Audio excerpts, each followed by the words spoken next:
Tidak pernah ada itu mau kasih uang gaji apapun, tidak pernah ada. Itu belum pernah. Puluhan pekerja PT Honai Ajikwa Lawrence terlantar ketika mengikuti pelatihan kerja di beberapa kota dan berakhir dengan ketidakpastian di Jakarta. Awalnya, lebih dari 50 calon pekerja dikirim perusahaan itu mengikuti pelatihan sejak Januari 2025. Pelatihan hanya berlangsung sekitar 1 bulan di Surabaya. Setelah itu pekerja terlunta-lunta tanpa kepastian. Mereka beberapa kali berpindah-pindah hingga terusir dari penginapan. Terakhir, puluhan pekerja yang seluruhnya orang asli Papua kemudian ditampung mahasiswa asal Mimika di Jakarta. Para pekerja mengaku telah menandatangani kontrak dengan kesepakatan upah 4 juta rupiah per bulan. Namun, selama kurang lebih 4 bulan, para pekerja hanya sekali mendapat uang saku 1,5 juta rupiah. Kami di sana juga tidak buat kegiatan apapun. Kami tinggal di sana dan makan minum juga kami kadang karena terlambat kirim uang, kami beli makan itu dengan uang sendiri semua. Tidak pernah ada itu mau kasih uang gaji apapun, tidak pernah ada. Itu belum pernah.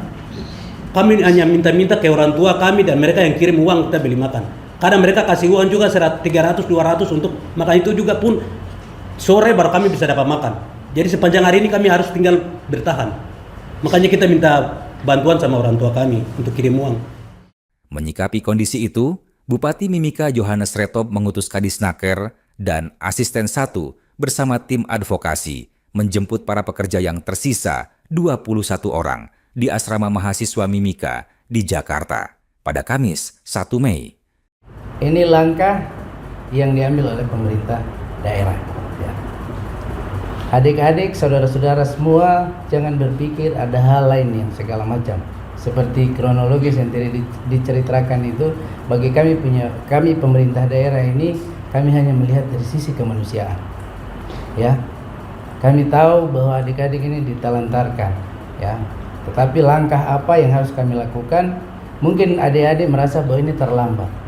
Sesungguhnya tidak terlambat, tapi karena kemarin ini ada berbagai, adik-adik tahu sendiri Pak Bupati dengan Pak Wakil dengan segala kesibukan, baru sekitar 2 minggu lalu kami bertemu dengan tim advokasi dan upaya itu kita lakukan terus-menerus sampai dengan hari ini.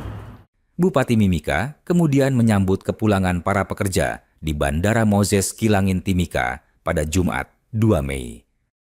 Jadi ini untuk catatan buat kamu semua, kamu kan pencakar semua toh.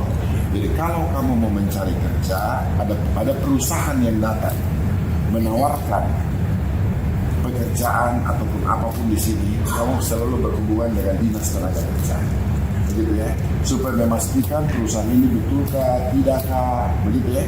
Kami kan di sana ada bagian yang dia kan, jadi semua perusahaan yang masuk di sini itu dia harus melaporkan kepada kami. Perusahaan ini rencananya akan membuka pabrik semen dan keramik di Timika. Namun, belakangan diketahui perusahaan tersebut bahkan belum memenuhi persyaratan legal untuk beroperasi. Mereka juga tidak pernah meminta izin perekrutan tenaga kerja ke pemerintah daerah. Kami kan tidak pernah kasih izin perusahaan itu ada di sini. Makanya waktu peletakan launching lah. Ya, apa itu kan kami pemerintah tidak ada yang hadir. Karena apa? Karena kita belum memberikan izin apapun terkait dengan perusahaan. Perusahaan itu dia harus mulai berpilih, dia minta izin dulu, kemudian dia buat semua sesuatu. Apalagi dia mau bangun pabrik, itu ada namanya AMDAL apa segala macam. Dia harus susun dulu sampai oke semua, baru dia cari. Kalau dia mulai kalau sudah jadi, baru dia boleh bangun. Semuanya difasilitasi oleh pemerintah daerah, yang dimana petunjuk langsung oleh Pak Bupati dan Pak Wakil Bupati.